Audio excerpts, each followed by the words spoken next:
We are looking at Micah chapter 1 tonight.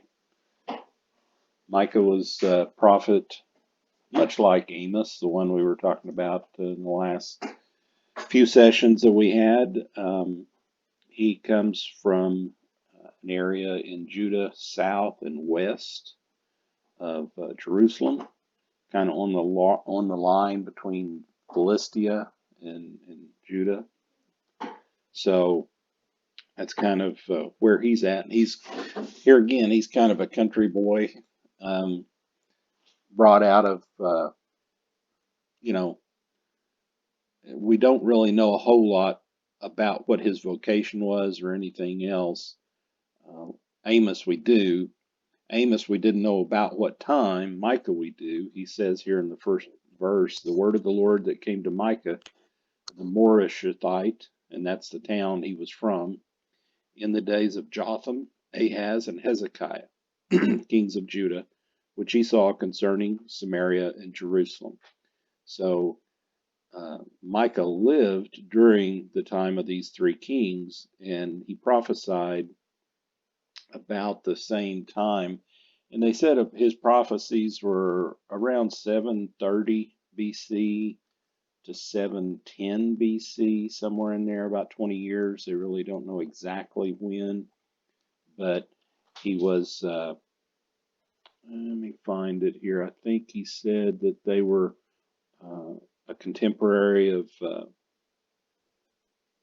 Hosea. Is that right?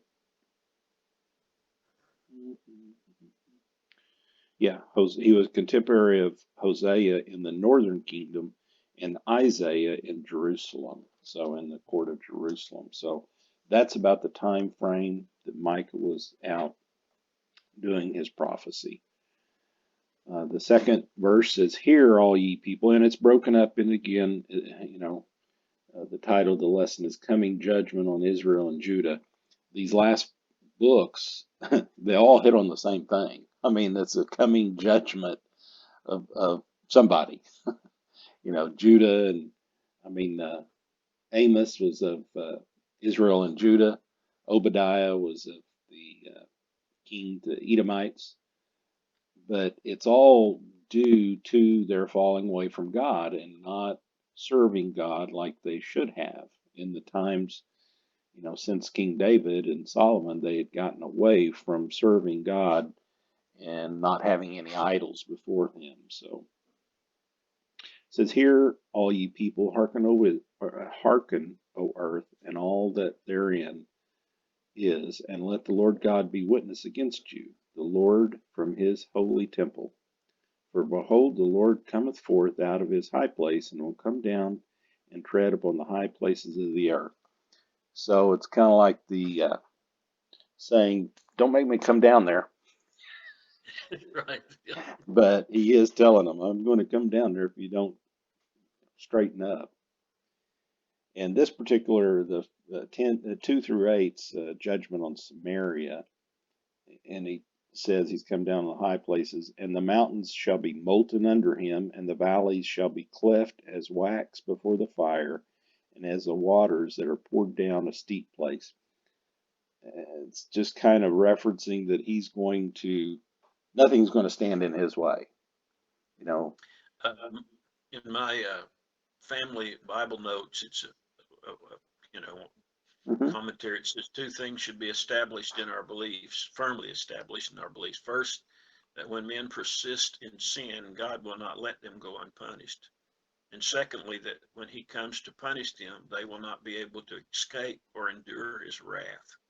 This is true of communities and individuals now as it was in the day of Micah. And Hmm. I thought about some of the roads that it may mention that part there where it says they look around and see the others, they're not, they he's not punishing those others around him, but the others around him wasn't God's people, wasn't his chosen people. That's right. That's right. They had a particular calling upon them, and they had failed that calling. So I almost feel that way about United States now. I mean, it has, because yeah. what we were founded on. Hmm. Yeah, we've gotten away from what it was. Um, Verse 5 says, "For the transgression of Jacob is all this, and for the sins of the house of Israel. What is the transgression of Jacob? Is it not Samaria? And what are the high places of Judah? Are they not Jerusalem?"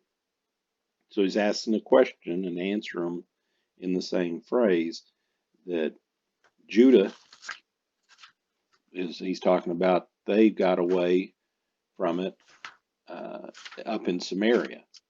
That was the problem. Samaria was a mixture of people, and we know that in Jesus's time, 700 years later, we know that in Jesus's time, but even back then, they were uh, a mixture of other people. When the tribes went in, the 12 tribes from Egypt, when they moved in, they just didn't wipe everybody out. God told them in several places, don't take any prisoners, don't take anything like that. Just wipe them out entirely. And because they didn't do that, the way it sounds cruel, but what it ultimately caused was their falling, their downfalling. So, and then the south part is, of course, are they not Jerusalem? What are the high places of Judah? And of course, it's talking about the high places, one of the higher places around there. Jerusalem is up on a mountain or up on a plateau up high. Therefore I will make Samaria as a heap of the field, and as plantings of a vineyard, and I will pour down the stones thereof into the valley, and I will discover the foundations of it, or uncover it. So he's basically saying, I'm going to take that and just wipe it off and push all the debris down in the valley. I'm just going to, stuff everything up on that, just cover it all up. Why? That's verse 7. And all the graven images thereof shall be beaten to pieces, and the hires thereof shall be burned with fire, and all the idols thereof will I lay desolate. For she gathered it of the hire of a harlot, and they shall return to the hire of a harlot. Therefore I will wail and howl. I will go stripped and naked. I will make a wailing like the dragons, and mourning as the owls. So he's talking about going.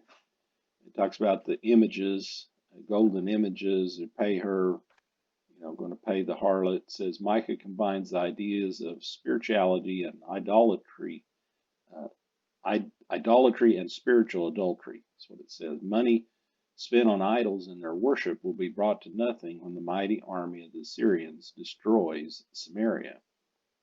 Golden images of such monetary value, yet so spiritually and politically worthless, were constructed from the wages of the prostitutes. The conquerors will break them up and use the money to repeat the same cycle. Only the heart of a depraved man, could worship gods like that.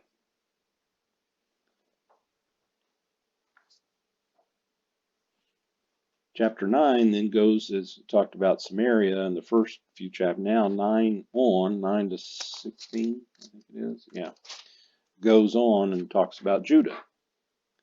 For her wound is incurable, for it is come unto Judah. He is come unto the gate of my people, even to Jerusalem. Declare ye not at Gath, weep not at all in the house of Ephraim. Roll thyself in the dust. Pass ye away, thou inhabitants of Saphir, having thy shame naked. The inhabitant of Zannah came not forth in the morning of Bethzel. He shall receive of you his standing. Now we don't, you know,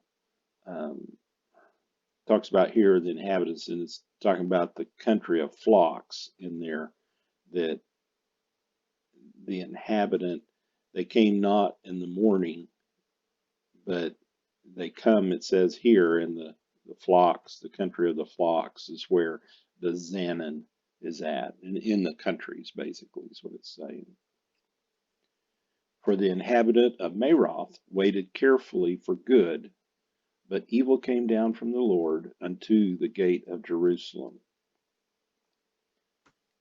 So all these different areas around there, it's talking about uh, where they had set up altars and set up places to worship, and that he was going to come down and wipe them all out, just like he was going to do up in Samaria.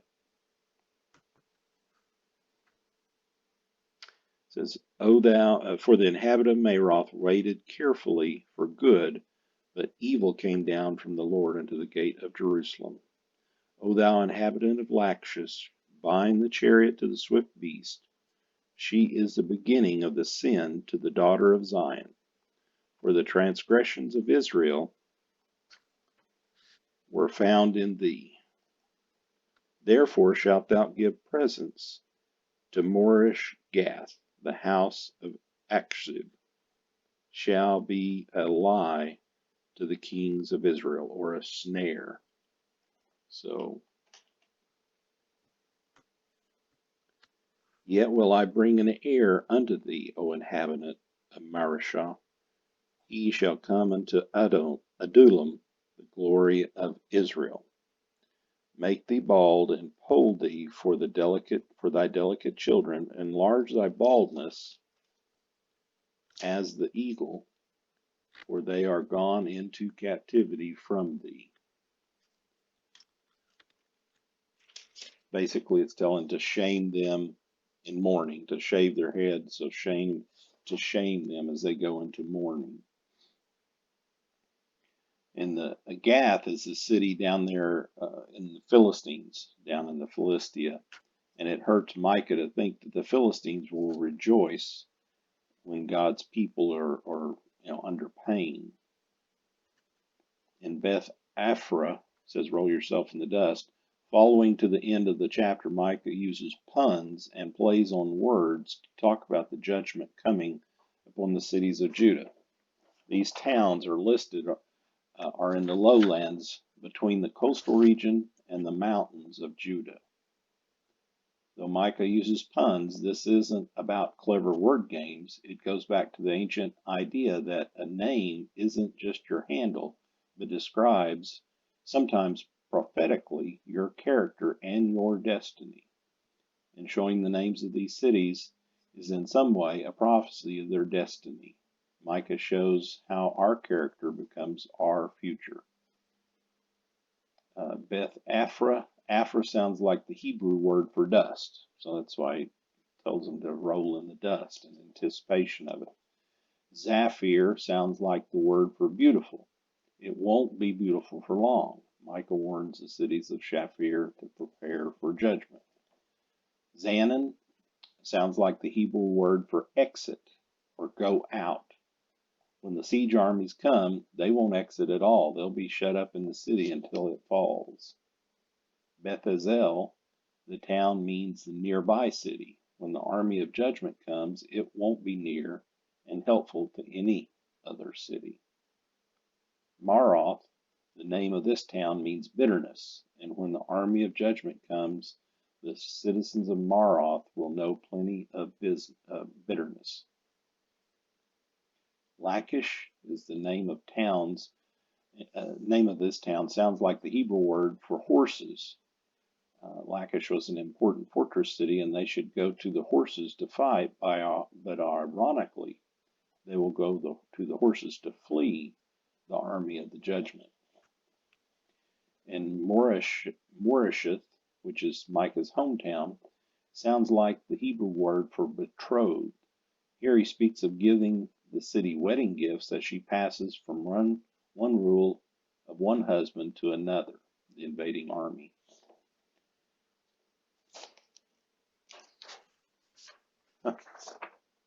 I lost a page there somewhere. I got to check.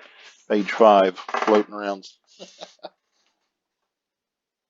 Marash is the Hebrew name related, meaning possessor or heir. The invading army will soon possess this city. And the last one, Adullam, this was a place of refuge for David when he fled from King Saul. It will again be a refuge for the high and mighty among Israel when they are forced to hide in Adullam. Let me see if I can pull up the last part of that. See if there was anything else.